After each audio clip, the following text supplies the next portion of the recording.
I find that, yeah, I find that IFS and Essence work are a match made in heaven. Really, they're so good because I find that Essence has this very elaborate map of what are the self energies, right? In IFS, you got this 8 self energies. Awesome, but the Essence work has this. Well, first of all, they have a lot more, and I think maybe too many.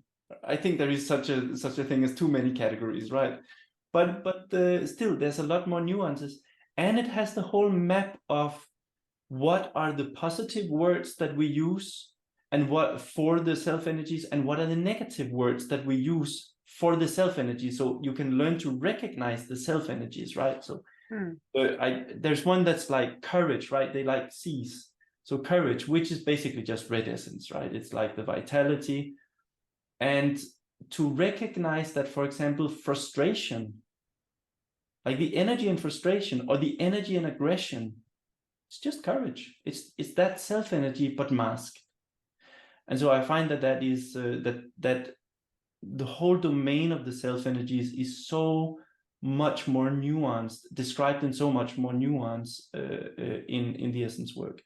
At the same time, I find that the parts work is so much more elaborated in the IFS, and it is so helpful to think about it like that. So the way I think about parts is, because I mean parts, it's a metaphor, right? We don't actually have, parts in that way, little people.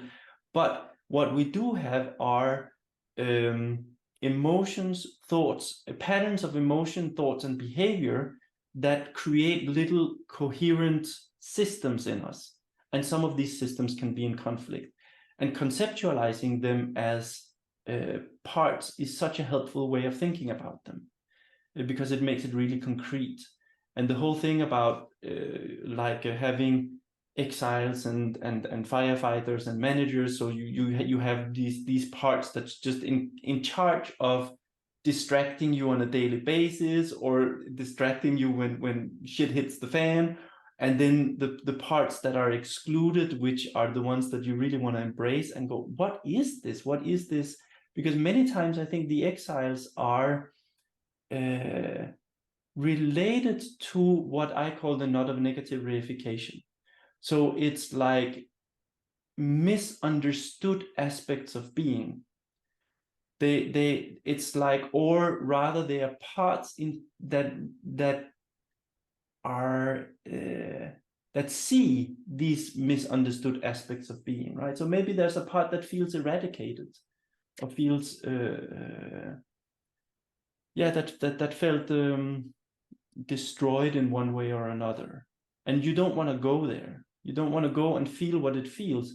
But when you do go and feel what it feels, and you describe what it feels in neutral sensory words, you might discover that the painful thing it's feeling is actually an aspect of being, plus a negative interpretation. And I find that adds a dimension to IFS that is really interesting. So yeah.